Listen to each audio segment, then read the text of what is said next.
Are you struggling with unexplained dizziness? Do you know what's causing it?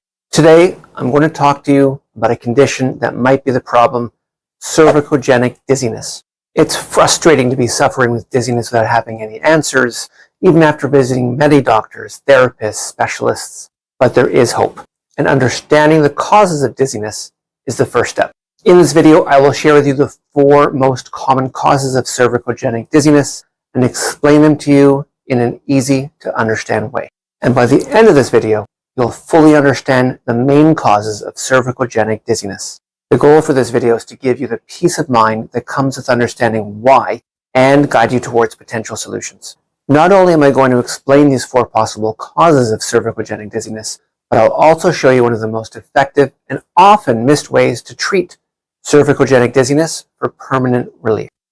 Be sure to watch right to the end because this could be the difference between continuing to suffer with dizziness and finally fixing. Hi, I'm Dr. Josh Gelber. I'm a chiropractor in the Annex area of Toronto, Ontario, Canada. We focus on helping people overcome headaches, dizziness, vertigo, neck, shoulder, and back issues through specific chiropractic spinal correction techniques. But before I dive in, I need you to smash that subscribe button if you want to learn more tips and strategies on how to get immediate and lasting relief. Okay, so what is cervicogenic dizziness? What does it even mean? Let's break things down. Cervicogenic refers to the origin of the problem being within your cervical spine, your neck. The formal definition of cervicogenic dizziness talks about symptoms of imbalance, unsteadiness, disorientation, neck pain, and reduced range of motion that could be accompanied by headache. Usually other causes of dizziness have been ruled out by this point. Let's break down these 4 probable causes. We've got muscle imbalances and weakness, cervical spine misalignment or vertebral subluxation complex, cervical spondylosis, also known as degenerative arthritis, and whiplash injury. Each of these has distinct characteristics, and understanding them is crucial for both patients and healthcare professionals. One of the most logical causes of CD, cervicogenic dizziness, could be muscle imbalances or muscle weakness. Our posture and body positioning, especially how we hold our heads up, is very dependent on the muscles attached to our cervical spine, our neck, right here. Oftentimes, people will have some forward head carriage, like this, which causes muscle imbalances between the anterior and posterior muscle groups. Now, the largest frontal neck muscle is the SCM. That's the sternocleidomastoid muscle. And that's this one that bulges as we turn our heads. At the back, right at the connection of the spine and skull, are the suboccipital muscles. Now, it's a group often mentioned or worked on by registered massage therapists. On each side are the scaling muscles. Now, if these muscles are out of balance front to back, side to side, or weaker compared to their partners, our vestibular system is negatively affected. Think of the vestibular system as your body's internal balance and spatial awareness manager. It's like a built-in gyroscope. Yes, like the one your phone uses when Google Maps is operating. And it helps you stay upright, move smoothly, and keep your sense of direction. It's mainly located in your inner ear, and works closely with your eyes and muscles to keep you steady and oriented.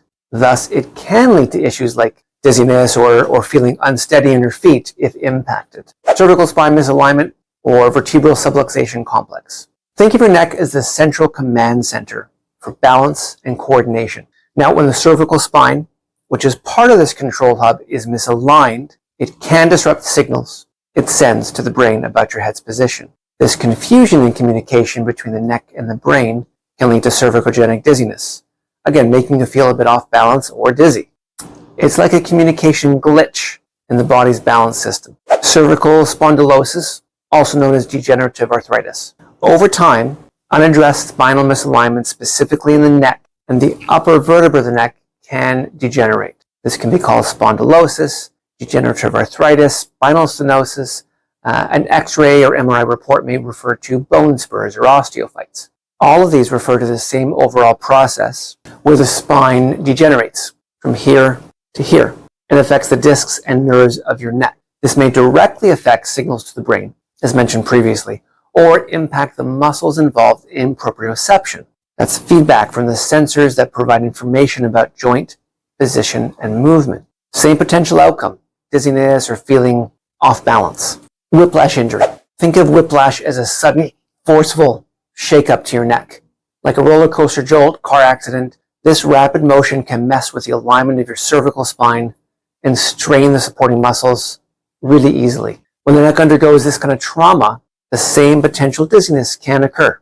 The biggest tip I can give you is to get your spine and especially your neck checked by a chiropractor. As you're properly piecing together, all of these causes of dizziness are related to a problem in the neck. This is why chiropractic spinal checkup is crucial. But unfortunately, it's an often missed opportunity for many people because no one told them. You're learning differently today. I mentioned VSC, or the vertebral subluxation complex, earlier. This is a term used in chiropractic care to describe misalignments in the spine that may affect overall health by interfering with nerve signals from brain to body. These subluxations can impact muscles, proprioceptors, and contribute to degeneration. In the context of dizziness, let's break it down. The VSC can create muscle imbalances and tension. First off, misalignments may lead to overactivity or inhibition of certain muscles, causing strain. Now, this muscular imbalance, especially in the neck and the upper back, can contribute to tension and discomfort, potentially playing a role in cervicogenic dizziness. Proprioceptors. They're sensors that provide information about joint position and movement. The subluxation, the VSC, can interfere with these sensors by disrupting the normal alignment of the spine. Now, this interference may result in altered proprioception, affecting the body's spatial awareness, and yes, potentially contributing to dizziness. Now, persistent VSC subluxation may contribute to spinal degeneration over time. The misalignments can accelerate wear and tear on the discs and joints, leading to degenerative changes. This process can exacerbate symptoms and contribute to the overall impact on the spine's health. Now, whiplash, usually referring to a sudden and forceful movement of the neck, can create or worsen that subluxation. The abrupt motion of whiplash can cause subluxations in the spine, impacting the surrounding structures. Now, this not only intensifies the potential for muscular issues, but it aggravates and exacerbates the effects on proprioception. The combination of whiplash and subluxation can contribute to dizziness as a result of that disruption of the body's balance and spatial awareness systems. Some good news. Chiropractic adjustments or corrections for the neck are typically gentle and safe, even for patients experiencing dizziness. Using precise adjusting techniques can deliver results without causing discomfort. Many patients find relief through these adjustments, and lasting improvements can be achieved. So be sure to get checked by a chiropractor. Now I want to hear from you. Tell me your story about dizziness. How has it affected you? What's worked for you? What's not worked for you? Share and comment below. If you found value in this video, subscribe to get more tips and strategies on how to live and function well. Also, like and share this video so other people can learn about the causes of cervicogenic dizziness like you have. Oftentimes, bad upper back and neck posture is related to cervicogenic dizziness. Watch this video next to get tips on how to improve upper back and neck posture.